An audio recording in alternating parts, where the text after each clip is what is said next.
The role of action.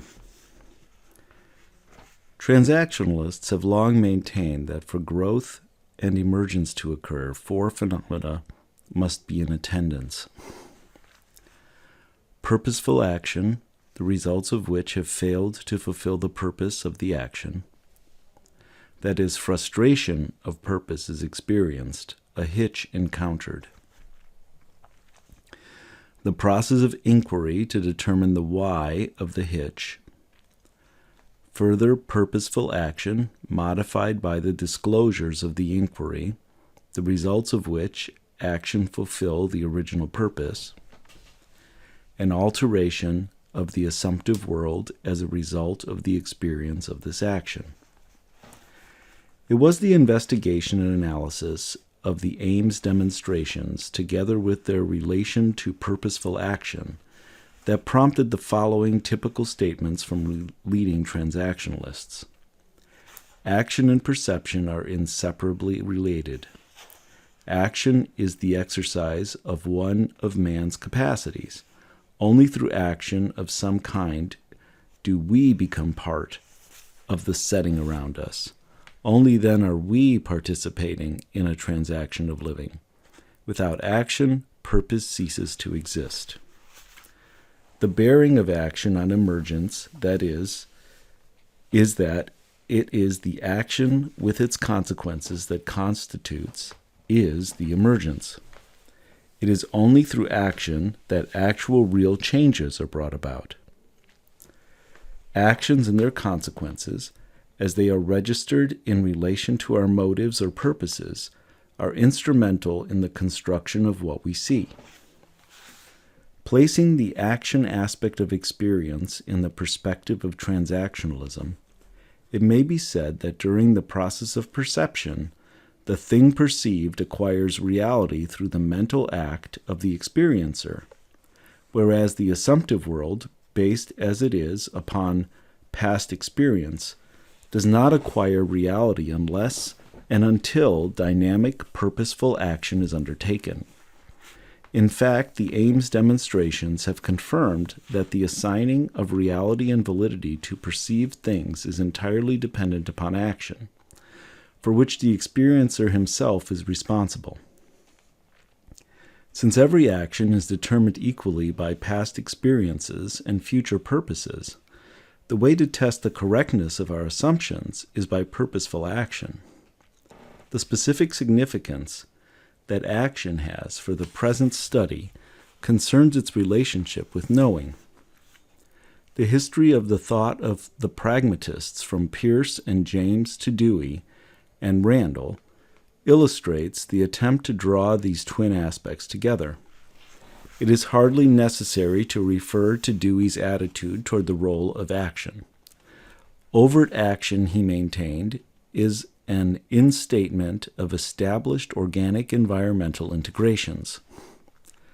One acts not just to act, nor rashly, nor automatically, but with a consciousness of purpose and for the sake of learning. That is to say, one acts to achieve consequences fashioned by assumptions built up in experience. Further, Dewey's assertion that individuality, which he defined as a unique manner of acting in and with the world, develops into shape and form only through interaction with actual conditions, is an overt acknowledgement of the extreme importance he attributed to action in the reality testing procedure.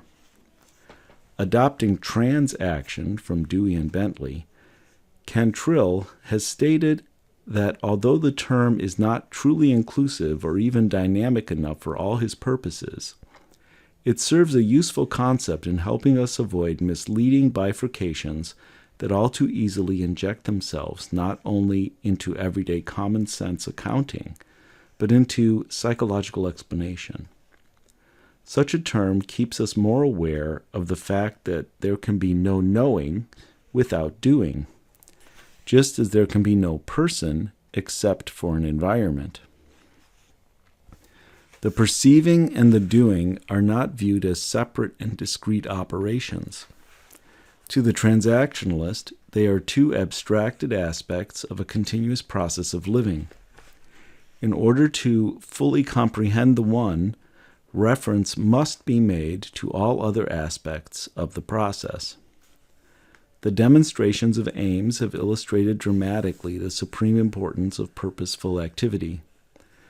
They validate the statement that individuals are constantly making assumptions and acting on the basis of them. An illustration by Cantrill clarifies the point. In carrying out the process of living, we have to assume, as we are crossing a street, for example, that what we perceive as an oncoming car is an oncoming car. We have to assume that certain things are the right things to do, and that certain things are wrong. Hence, we tend to make absolutes out of probabilities in order to act effectively. This tendency, an integral and peculiar part of man's nature, to make absolutes out of probabilities, provides the basis for man's subsequent actions. For it is through his actions that he either validates or invalidates his assumptions. Cantrill's use of functional absolutes to describe those respectable happenings and relationships that we have found from our past experience can be relied upon, is appropriate. In transactional terms, absolutes or certainties are retained, that is, are deemed functional, only for as long as they satisfy purposes. When they cease to do so, they are discarded. This propensity of man to make absolutes or certainties of probabilities literally prepares the way for the individual to create the reality of his world by the only means at his human disposal, acting for a purpose. Transactional psychologists distinguish between two types of categories of action. Action carried on by a person which enables him to get a better perceptual grasp of or to appraise the significance of his environment, to render more certain the probabilities that make up his reality. Such action involves ocular and other bodily movements, together with the use of tools and instruments, telescopes and microscopes, for example, all of which are intended to get perceptions that have a higher prognostic reliability. Action engaged to carry out valueful purposes following a prognostication of the environmental situation. Through this second type of action, man attempts to bring his earlier knowns into better system, that is, to more accurately and acutely stress the probable significance to him of his environment. In so assessing, value judgments are made upon which action is taken, the consequences of which will tend to reinforce or to undermine these judgments.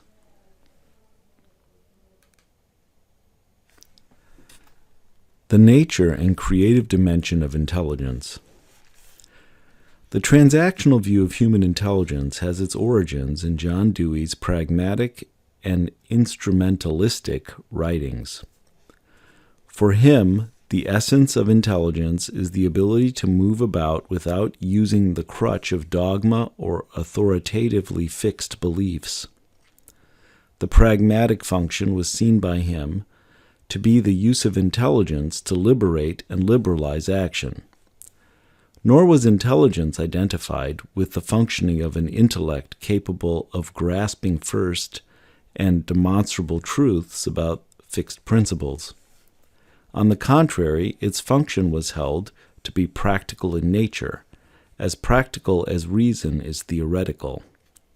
A man is intelligent in virtue of his capacity to estimate the possibilities of a situation and then to act selectively in accordance with his estimate. To act intelligently is to foresee the end of an act so that ordering, selecting, and observing may be carried on. Enter intelligence, and conditions become conditions of forecasting consequences. A momentous transformation, because to foresee consequences of existing conditions is to surrender neutrality and drift. It is to take sides in behalf of the consequences that are preferred. When considered as something complete in itself, intelligence is not called upon to play any decisive role in bringing about needed change. In effect, theory and practice are completely divorced. Dewey's contribution was to show that intelligence can be so employed that change is brought under control. To act intelligently, ideas, experiences, thought, and other intellectual equipment are all indispensable components. But to have ideas is to be committed, or at least ready to act on them. To act on them means that a directed change, a change that has been to a degree deliberately chosen, is introduced into either the environment, the individual, or both. So it is that the ongoings of this world, to the extent that men act intelligently in it, are partly of one's own creation. From the more recent transactional point of view, an intelligent person is one who demonstrates the capacity to continue new responses or adaptations to similar situations, or to come up with an apt response to a novel situation. Novel situations, however, must be recognized as such. One must learn to identify them. Further, when sets of responses, personal adaptations to the environment, fail to produce the expected results, learning is said to occur. Situations engendering such failure arise as hitches, conflicting, as has been seen, with one's assumptive world. Cantrell's definition of learning is helpful. A process through which an individual develops assumptions which give significance to the world around him as he strives to fulfill his purposes. Significance and purpose are, however, qualities unique to the individual. If intelligence and learning are in any way interconnected, and for the transactionalist they are, and if the former is indeed the capacity to adapt to novel situations, personal significance and purpose cannot be disregarded as criteria of the degree of intelligence or learning acquired by a particular individual. What for him is meaningful and purposeful depends upon the nature of his assumptive world. The more comprehensive it is, the more charged with intelligence will his actions be. But it is important to note that the assumptive world must be a world in which assumptions relating to one's self, one's worth, and one's ability are self-enhancing. To perceive the world, the external world, as meaningful, and one's role in it as significant, it is necessary that one have a sense of belonging there in a way that encourages personal participation. This sense of belonging is a perceived sense, from which further behavior stems.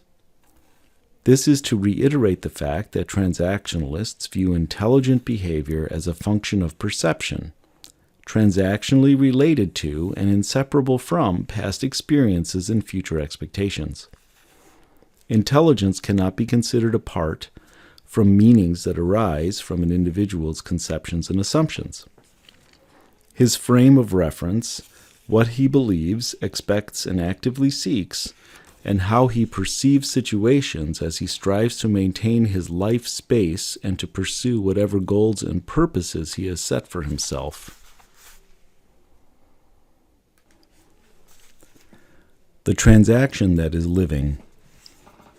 The present chapter has attempted to present a description of human nature from the point of view of transactional psychology, a school of thought and experimentation that emerged from the philosophy of John Dewey and Arthur F. Bentley. Following a section which examined several historical interpretations of the nature of man, the basic tenets of this psychology were set down. They may now be summarized as follows. 1. Stimulus and response are verbal abstractions for a total situation involving a sentient organism and its environment as aspects of that situation. 2. Human beings engage in the process of living through the act of perceiving, an act by which the world of experiences is created. 3. The world as perceived and the mental act of perceiving play twin roles in experiencing, and the resulting experience is what must be accepted as man's approximation of, or knowledge of, reality. This view contradicts the Cartesian dichotomy of extension and thought, body and soul, individual and environment, by demonstrating that perceptions do not refer in simple fashions to outer objects or to inner capacities, and by showing that such bifurcation is untenable. Transactional psychology appears to completely annihilate the mechanistic and mystical view of the psyche or soul. 4. Perceptions of objects are prognosis of their significance as well as directives for potential action relative to the objects. Any sense impingement derives its significance from what the experiencer has learned about this or similar situations from his former experiences. Consequently, perceptions involve some degree of probability relative to the assumed reality of the external world. 5. An integral and inseparable aspect of every experience, which permeates all wants, urges, desires, and aspirations, is man's capacity to sense the value in the quality of his experience and to search for further enhancement of the resulting value qualities. Any standard set for these value qualities is influenced by the individual's personal, biological, and life history. 6. Resulting from man's special characteristic of being able to act for the purpose of enhancing the quality of his life, a world of assumptions is created. Within this world, man's transactions of living take place. There is a future as well as a past referent of the assumptive world, which constitutes the world of expectancies.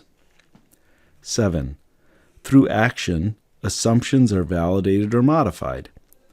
Without action, knowledge remains untried, unproven, mere information, directed at the world and engaged in for the purpose of rendering more certain the probabilities which comprise man's environment. Action is an integral aspect of living. 8. The process of acting for a purpose is the foundation of intelligent behavior, which, to the degree that the world becomes more meaningful and significant following purposeful action, is primarily creative in nature. 9.